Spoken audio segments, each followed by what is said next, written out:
Assalamualaikum warahmatullahi wabarakatuh dan selamat pagi. Salam sejahtera bagi kita semua. Om Swastiastu, Namo Buddhaya, salam kebajikan. Perkenalkan, nama saya Ilham Halidin dengan sambuk A1G1 19007, jurusan Pendidikan Guru Sekolah Dasar, Fakultas Keguruan dan Ilmu Pendidikan, Universitas Halu Oleo Kota Kendari. Di sini saya sebagai pemateri pertama yang akan membahas mengenai pencemaran lingkungan. Sebelum kita melangkah jauh tentang mengenai pencemaran lingkungan, terlebih dahulu kita harus tahu apa sih itu pencemaran lingkungan.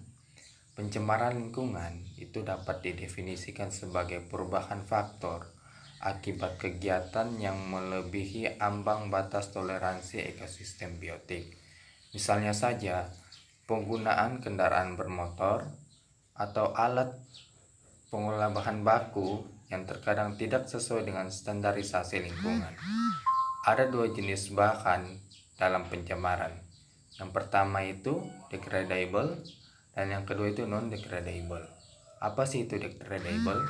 Degradable yaitu polutan yang dapat diuraikan kembali atau dapat diturunkan sifat bahayanya ke tingkat yang dapat diterima oleh proses alam. Contohnya adalah kotoran manusia atau hewan dan limbah tumbuhan. Sedangkan non-degradable yaitu polutan yang tidak dapat diuraikan oleh kemampuan proses alam itu sendiri. Contohnya merkuri, timah hitam, arsenik, dan lain sebagainya. Assalamualaikum warahmatullahi wabarakatuh. Perkenalkan, saya Wade Asri dengan NIM A1G119017 kelas A angkatan 2019, jurusan Pendidikan Guru Sekolah Dasar, Universitas Halu Oleo. Macam dan pembagian pencemaran lingkungan. Berikut ini adalah beberapa jenis pencemaran lingkungan beserta dampaknya. Yang pertama, pencemaran udara. Pencemaran udara dapat berupa gas dan partikel. Contohnya sebagai berikut. Gas HZS. Gas ini bersifat beracun, terdapat di kawasan gunung berapi, bisa juga dihasilkan oleh pembakaran minyak bumi dan batu bara. Gas CO dan COZ, karbon monoksida, CO, tidak berwarna dan tidak berbau, bersifat beracun, merupakan hasil pembakaran yang tidak sempurna dari bahan pembuangan mobil dan mesin loop. Nah, dampak dari pencemaran ini adalah pertama, hujan asam, perubahan cuaca yang ekstrim, penipisan ozon, peningkatan kasus kerusakan mata hingga kanker kulit. Oleh sebab itu, sangat penting untuk mengatasi pencemaran udara ini, di mana udara merupakan kebutuhan dasar manusia. Yang kedua itu pencemaran air. Polusi air dapat disebabkan oleh beberapa jenis pencemar sebagai berikut. Pertama, pembuangan limbah industri, sisa inseksida, dan pembuangan sampah domestik, misalnya sisa deterjen mencemari air.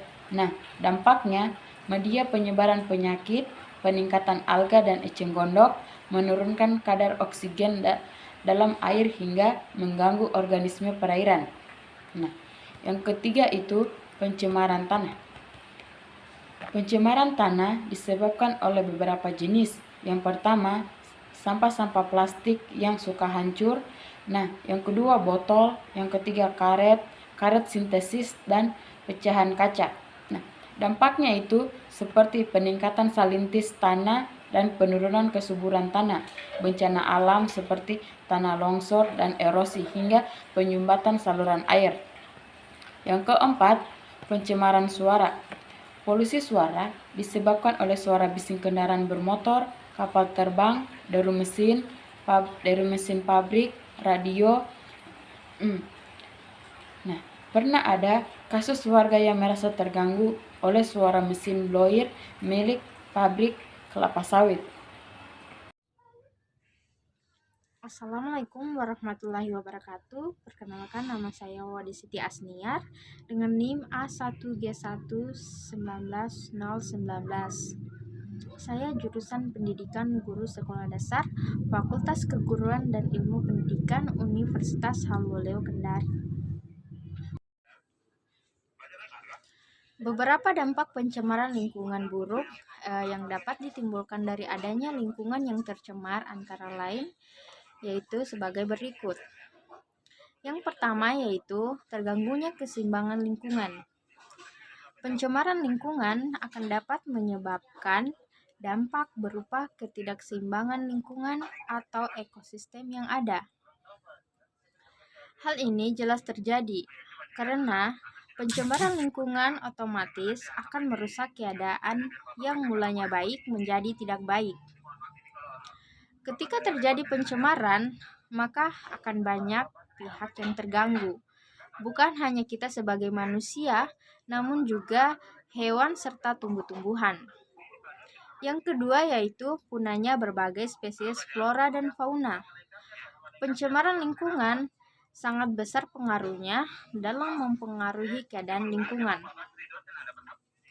Ketika polutan sudah masuk ke dalam lingkungan, maka akan mematikan beberapa jenis flora dan fauna yang telah hidup.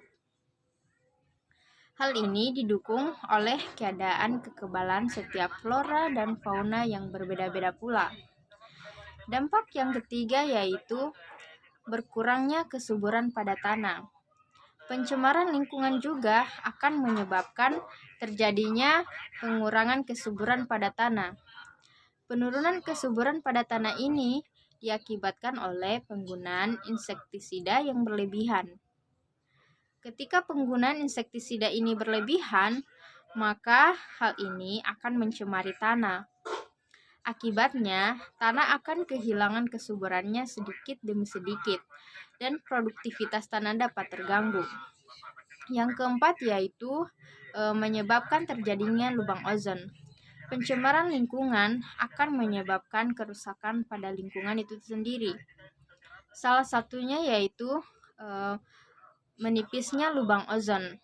Ketika lubang ozon sudah semakin menipis, maka hal ini lama-kelamaan akan menjadi berlubang. Kita semua mengetahui bahwasannya lapisan ozon sangat membantu untuk melindungi bumi dari paparan sinar ultraviolet secara langsung. Apabila lapisan ozon ini berlubang, maka otomatis hal ini akan menyebabkan sinar ultraviolet menyinari bumi secara langsung. Setelah kita mengetahui dampak pencemaran lingkungan itu sendiri,